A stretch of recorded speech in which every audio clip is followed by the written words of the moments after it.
할렐루야. 네, 반갑습니다. 우리 김영 목사님께서 아프리카에서 열심히 복음을 전하고 있습니다.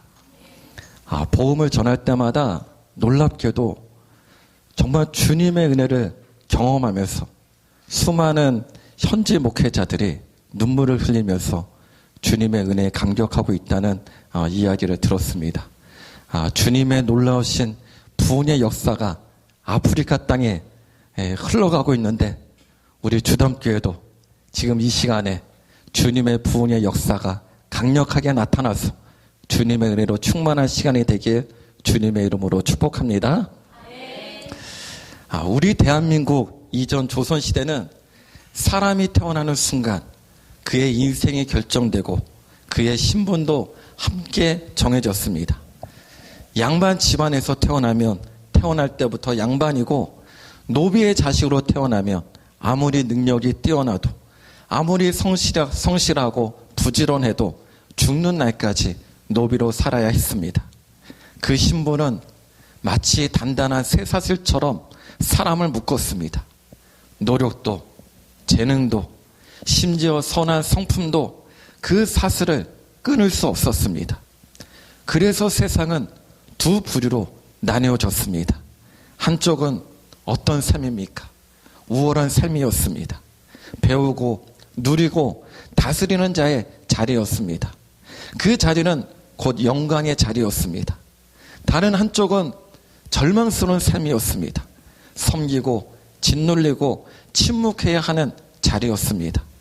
계급이 곧 운명이었고 신분이 곧 인생의 한계였습니다. 그러나 놀라운 건 오늘을 살아가는 우리도 그렇게 느끼고 있다는 사실입니다.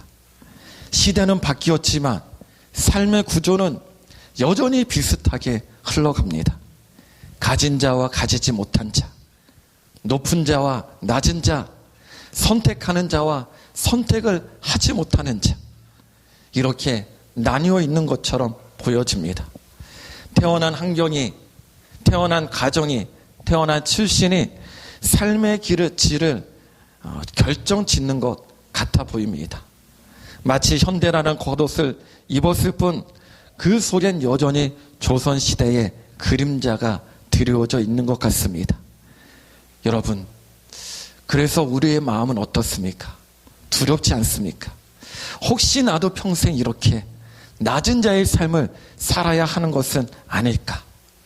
가난과 고단함을 벗지 못하는 것은 아닐까? 없는 자로 태어날 삶은 끝까지 없는 자로 끝나는 것일까? 그런 걱정과 두려움 속에서도 우리 마음 한켠에는 우리의 삶이 변화되는 새로운 미래를 향한 갈망이 숨어져 있습니다. 여러분, 오늘 본문 25절 상반부에서 예수님께서 놀라운 말씀을 하십니다. 제자가 그 선생 같고 종이 그 상전 같으면 족하도다. 여기서 족하다는 말씀은 부족함 없이 넉넉하다는 의미입니다. 다시 말해서 예수님은 제자들이 제자에서 선생이 되고 종에서 상전이 되기에 충분하다고 말씀합니다. 그러나 이 말씀은 당시 유대 사회 전통을 정면으로 거스리는 말씀입니다. 예수님께 부름받은 자들, 여러분 어떤 사람들이었습니까? 대부분 신분이 낮은 자였습니다. 그들은 스승이 아니라 제자, 주인이 아니라 종의 자리에 있었던 자들이었습니다. 베드로만 해도 그렇습니다. 그의 아버지가 어부였기 때문에 자연스럽게 어부가 되었고 회당에서 백성을 가르치는 종교 지도자들이 부러웠지만 베드로는 그들처럼 거룩한 일을 감당할 수 없다고 여겼습니다. 그의 집안에서는 어부 외에는 다른 길이 없었던 것이죠. 그런데 예수님의 말씀은 그런 베드로조차 종교 지도자, 심지어 예루살렘 성전의 대제사장이 될 수 있다는 뜻으로 들렸습니다. 여러분, 도무지 받아들일 수 없는 말씀이었습니다. 지금까지 예수님의 말씀은 잘 이해되지 않아도 따라올 수 있었지만 이번 말씀만큼은 너무나도 비현실적으로 들려졌습니다. 예수님은 자신을 스승으로 12제자를 제자로 비유하였습니다.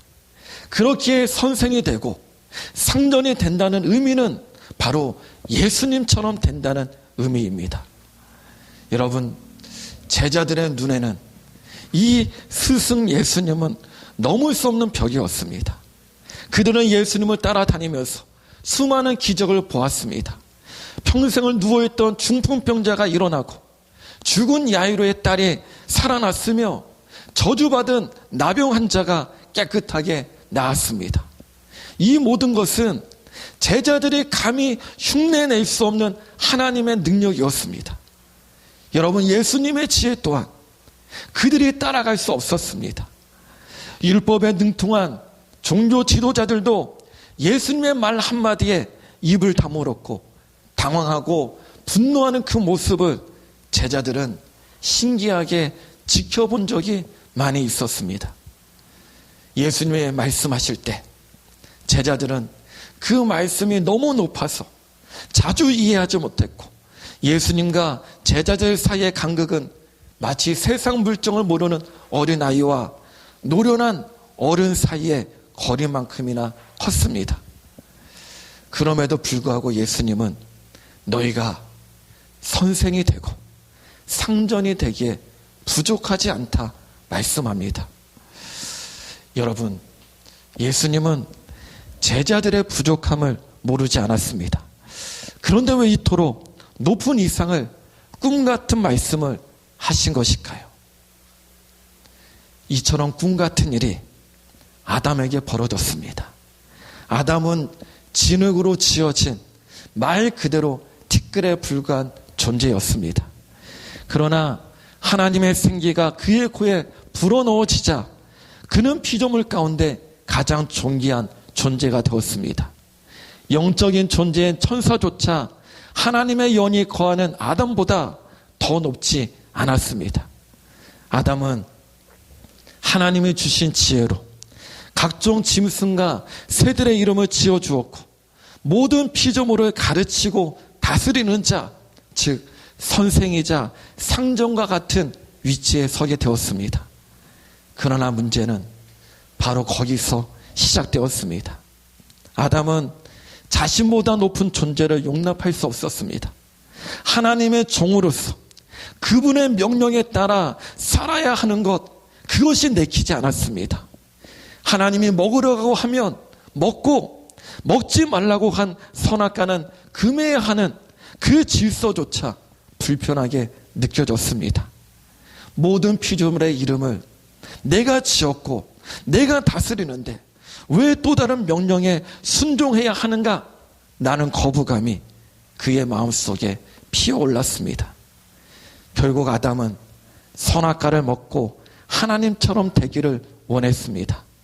더 이상 종처럼 하나님의 뜻에 복종하며 살고 싶지 않았습니다. 그는 자신이 선생이요 상전이며 주인이라고 믿고 싶었습니다. 여러분, 그러나 그 욕망은 그를 주인의 자리로 올려준 것이 아니라 가장 낮은 죄의 종으로 추락시켰습니다. 그 결과 인간은 종의 자리에 있을 때는 두려움에 사로잡혀서 자기 자신을 작게 만들고 상전의 자리에 올라가면 교만으로 인해 두려움을 잊은 채 하나님을 대적하게 되었습니다. 타락한 인간은 종이면서도 상전이 되려 하고 피조물이면서도 창조주가 창조주처럼 행동합니다. 그러나 이 타락한 인간은 자기 삶의 주인이 아니라 죄의 종노릇하고 마귀의 종이 되어서 영원한 지옥에서 고통을 당했습니다. 여러분, 당시 유대인들은 종교 지도자들을 자신들의 선생과 상전으로 존경하고 두려워했습니다. 이 존경하고 두려웠던 세월이 수백 년이 되었습니다. 바벨론 포로 이후에 이스라엘로 돌아와서 종교 지도자들이 생겨났고 수백 년 동안 그들을 자신들의 선생, 자신들의 주인으로 여기며 존경하고 두려워했습니다. 그런데 수백 년 동안 존경했던 종교 지도자들보다 백성들의 열광과 존경을 받는 분이 나타났습니다.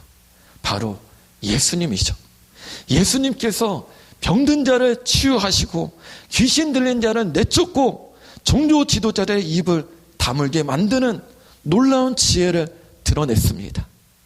그래서 수많은 사람들이 예수님을 선생과 상전으로 존경하며 따랐습니다. 그러나 종교 지도자들은 예수님을 선생과 상전이 아니라 귀신의 왕 바알세불이라고 예수님을 비난하고 정죄했습니다.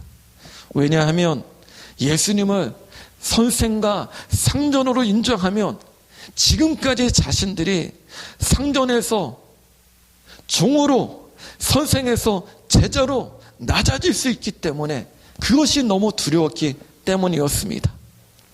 그래서 예수님은 제자들이 예수님의 이름을 전하는 이 복음의 사명을 감당할 때 종교 지도자들이 예수님을 핍박했듯이 제자들을 핍박할 것을 아셨습니다. 예수님을 귀신의 왕으로 뒤집어 씌워 끌어내렸듯이 제자들을 비천한 종과 더러운 죄인으로 끌어내릴 것을 아셨습니다. 그래서 예수님은 누가 진짜 선생이고 누가 진짜 상전인지를 가르쳐 주십니다. 여러분, 진짜 선생은 누구입니까? 진짜 상전은 누구입니까? 바로 예수님이십니다.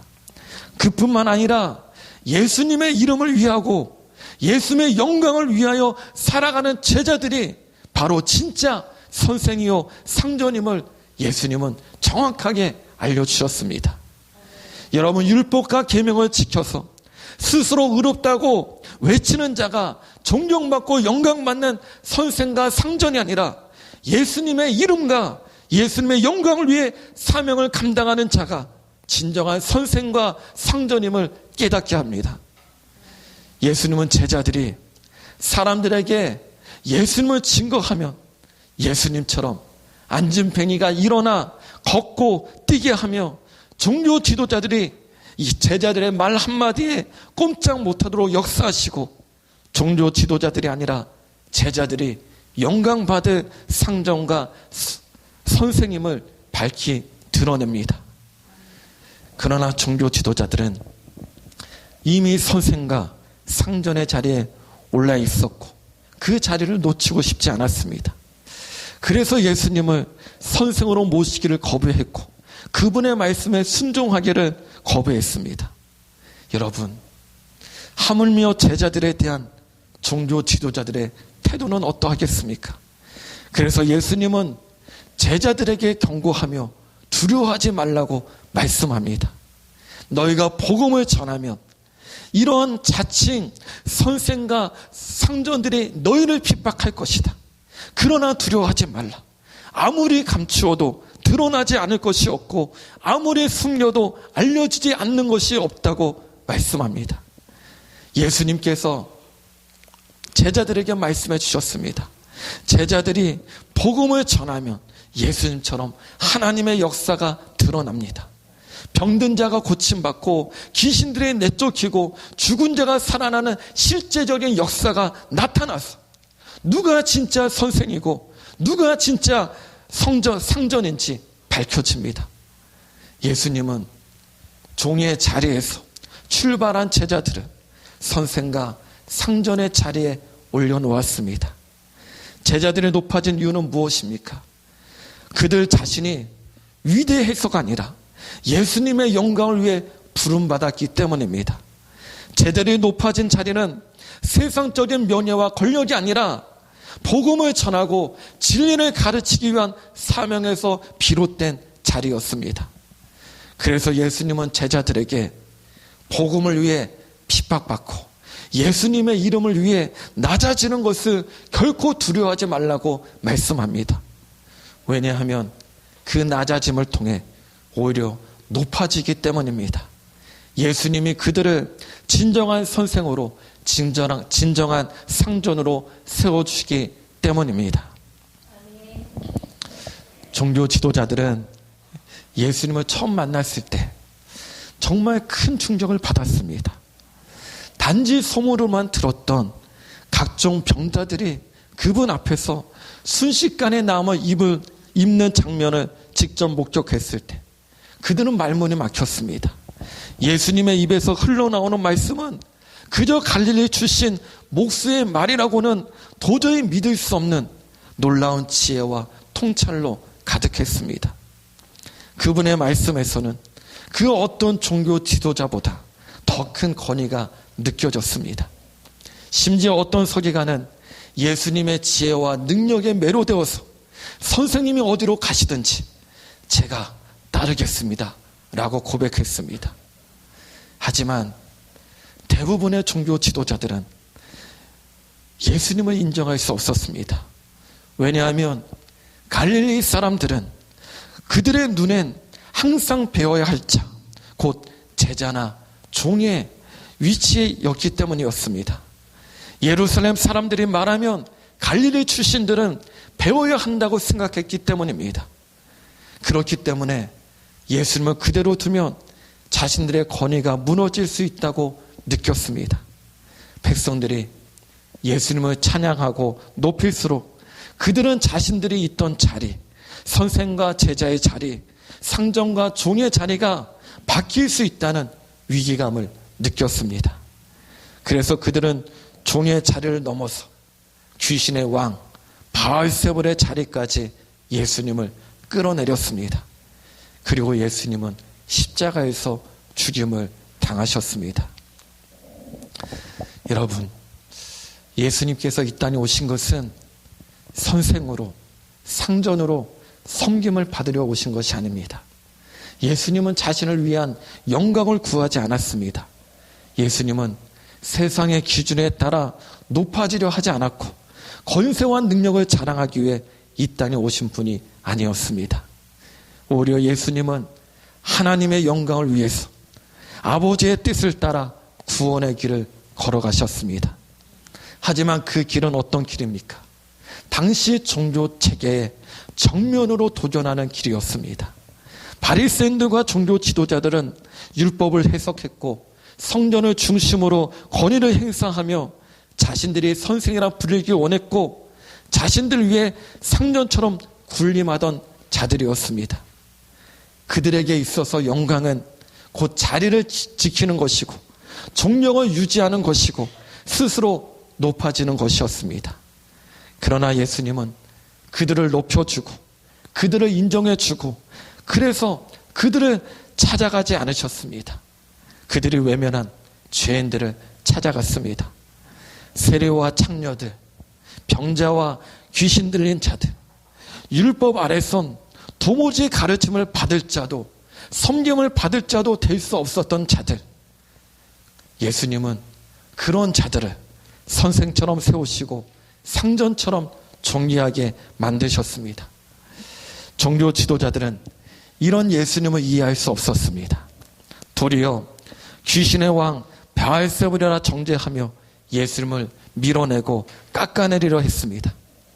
그러나 예수님께서 분명히 말씀합니다. 제자가 그 상전 같고 제자가 그 선생 같고 종이 그 상전 같으면 족하도다. 여러분, 이 말씀은 단순한 위로가 아닙니다. 예수님께서 여시는 새로운 미래를 의미합니다.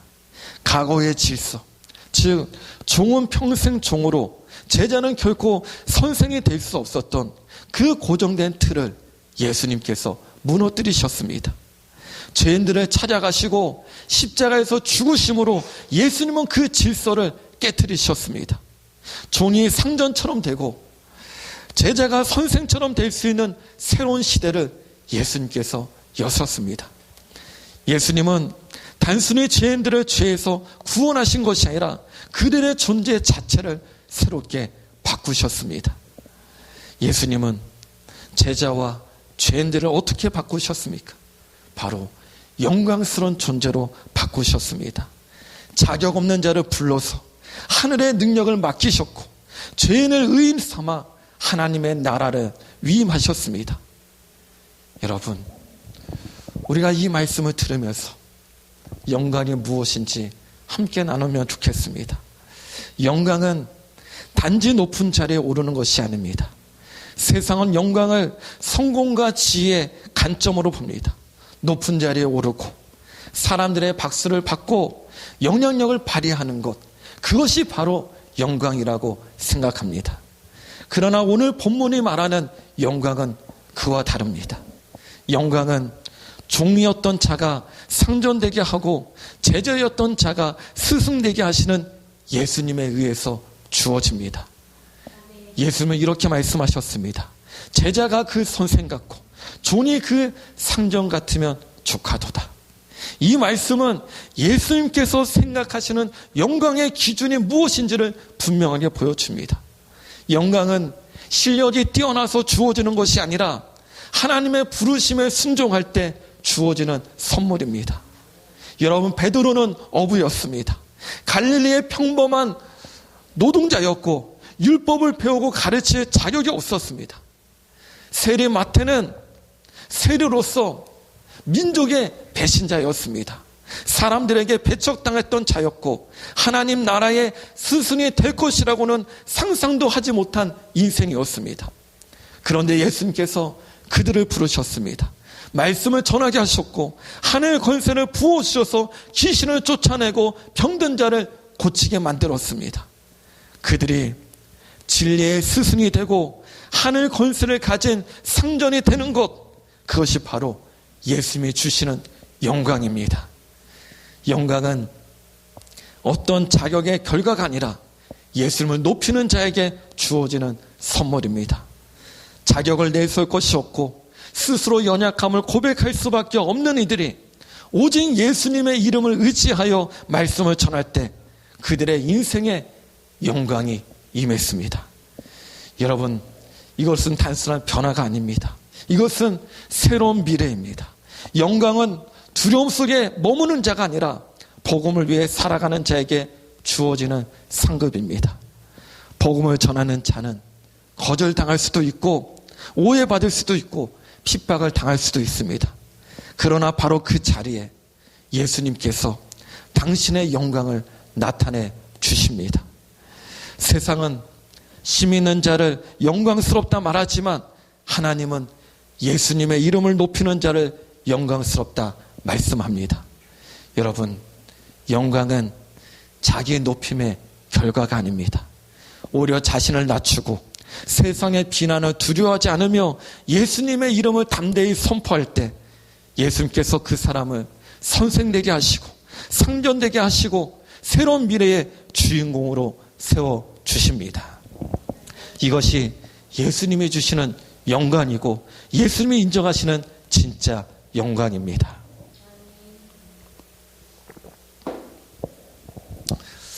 여러분, 예수 제자들은 갈릴리의 어부였고 세리였고 사람들에게 무시당하던 자들이었습니다. 그러나 그들의 삶이 예수님 때문에 완전히 바뀌었습니다. 이제 그들은 사람을 살리는 선생이 되었고 주의 이름으로 다스리는 상전이 되었습니다. 그들은 더 이상 두려움에 묶인 종이 아니었습니다. 복음의 능력으로 세상을 변화시키는 주님의 종, 예수님의 통치 아래에 있는 권위 있는 자로 변화되었습니다. 베드로는 예수님의 이름으로 병자를 일으키는 상전 같은 삶을 살았습니다. 바울은 감옥에서도 천하를 뒤흔드는 진리의 선생처럼 살았습니다. 그들이 받은 복은 돈이 아니었고 세상적 성공이 아니었습니다. 그 복은 새로운 미래였습니다.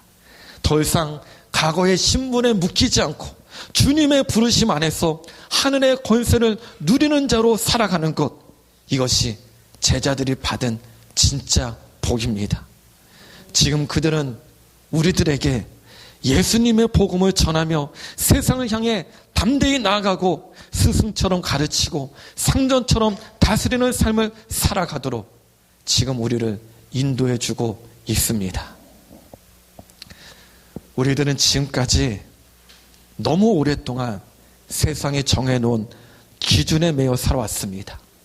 출신, 배경, 학력, 재산, 사회적 위치, 외모, 영향력, 이 모든 것이 우리의 가치를 결정짓는 듯 보였고 그 잣대에서 벗어나지 못한 채 끊임없이 비교하며 자책하고 낙심하였습니다. 그러나 오늘 예수님께서 우리들에게 선포하십니다. 너희는 더 이상 종이 아니다. 너희는 내 제자이며 나의 이름으로 사는 자다. 그러므로 너희는 진정한 선생이며 상전이다. 여러분, 예수님은 과거에 우리가 누구였는지를 전혀 묻지 않으십니다. 그분은 지금 우리가 누구를 따라 살고 있는가를 정확히 보고 계십니다. 그 기준에 따라 우리의 미래가 완전히 달라집니다. 세상이 주는 영광은 사람들의 박수와 인정을 받아야만 유지되는 영광이고 높이 오르면 오를수록 더 불안하고 공허한 영광입니다. 그러나 예수님이 주시는 영광은 사람이 아무도 알아주지 않아도 저 하늘 보좌에서 인정하는 고귀하고 빛나는 영광입니다.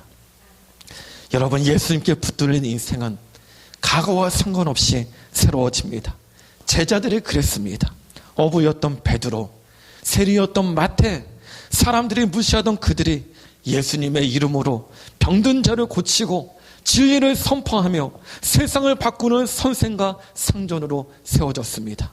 이것이 예수님이 우리에게 주시는 새로운 미래입니다. 더 이상 태어난 조건에 묶이지 않는 인생, 사람이 정한 틀에 갇히지 않는 삶, 오직 예수님의 이름으로 살아감으로 하나님의 영광을 맛보는 인생입니다. 여러분, 그 미래는 막연한 가능성이 아닙니다. 이미 예수님 안에서 시작되었습니다. 지금 우리가 예수님을 따르는 순간 우리의 인생은 이미 다른 방향으로 바뀌어졌습니다. 그러니 더 이상 자신을 세상의 기준으로 판단하지 말길 바랍니다. 낮은 자로 태어났다고 스스로를 한계해 주지 마십시오. 예수님은 우리의 현재와 미래를 전혀 다르게 바라보고 계십니다. 지금 우리가 있는 자리에서 예수님의 이름으로 살아가길 축복합니다. 그분의 말씀을 따라가길 축복합니다. 그 자리에서 주님은 우리를 선생으로 상전으로 세워주실 것입니다. 예수님 안에 있는 자는 절대 실패할 수 없는 인생입니다. 예수님 안에 있는 자는 이미 새로운 미래를 살아가고 있는 사람들입니다. 여러분, 성도는 누구입니까? 성도는 단순히 교회 다니는 사람이 아닙니다. 성도는 예수님의 부르심에 따라 살아가는 사람들입니다. 세상이 보기에는 연약하고 자격 없는 것처럼 보일 수 있습니다. 그러나 하나님의 눈에는 성도는 이미 부르심을 받은 자요, 하늘의 권세를 위임받은 자들입니다. 성도는 예수님을 따르는 제자요, 예수님의 이름으로 말씀을 전파하고 사랑을 가르치며 세상 속에서 복음을 드러내는 자들입니다. 예수님은 그런 성도들에게 새로운 미래를 부어주셨습니다. 종이 상전이 되고 제자가 선생이 되는 미래입니다. 과거의 실패와 상처, 사람들에게 무시당했던 인생이 예수님의 이름으로 새롭게 쓰여지는 인생입니다. 여러분, 성도의 복은 하나님의 나라를 전하는 자로 부름받은 것이고 하늘의 권세를 덧입고 예수님의 뜻을 이 땅에 이루어가는 사명을 감당하는 것, 그것이 바로 성도의 복입니다. 성도의 삶은 더 이상 두려움에 묶인 종으로 살아가면 안 됩니다. 예수님의 권세 아래에 있는 상전으로 살아야 되고 예수님의 진리를 전하는 선생으로 살아야 됩니다. 이전의 신분이나 과거에 묶이지 않고 하나님의 부르심으로 인해 완전히 새로운 미래의 주인공으로 살아가는 자, 그 사람이 바로 성도입니다. 사랑하는 성도 여러분, 예수님은 우리가 귀하게 쓰임받는 인생이 되기를 원하십니다. 제자에 머물지 않고 선생과 같이 종에 머물지 않고 상전처럼 성장하기를 원하십니다. 이제 우리는 자기 자신을 높이는 인생이 아니라 오직 예수님만을 높이고 자랑하는 인생이 되어야 됩니다. 나 같은 죄인을 예수님께서 어떻게 변화시키셨는지, 우리의 죄보다 크신 주님의 놀라운 사랑이 얼마나 위대한지를 자랑해야 됩니다. 죄가 클수록 은혜는 더 깊이 드러나고, 우리가 낮아질수록 예수님은 높임을 받으십니다. 우리의 치부가 드러날수록, 우리의 무능력이 분명해질수록 우리는 더 담대히 예수님을 드러내야 됩니다. 죄를 숨기기보다는 그 위에 임한 은혜를 증언하는 자가 되어야 됩니다. 여러분, 침묵은 너무나 위험합니다. 침묵은 우리를 바알세불의 종으로 만듭니다. 세상은 하나님이 창조하셨다는 진리를 외면하고 진화론을 절대 진리처럼 말하는 세상이 되었습니다. 그 거짓을 그대로 믿는 사람들이 너무나 많은 세상이 되었습니다. 더 안타까운 것은 일부 신학대학교 교수들까지 그 거짓에 물들었다는 사실입니다. 우리가 그들을 바라보면서 입을 닫고 눈치만 보다가 사명을 놓쳐서는 안 됩니다. 우리가 복음을 전할 때 예수님은 제자를 스승처럼, 종을 상전처럼 높여주십니다. 여러분, 세상은 아직도 예수님이 누구신지를 모르고 있습니다.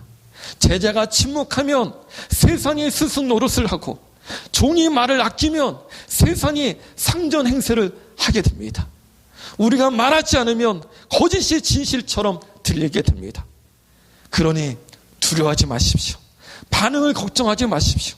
예수님의 사람은 바알세불을 두려워하지 않습니다. 세상은 우리가 피해야 할 대상이 아니라 복음으로 정복해야 할 대상입니다.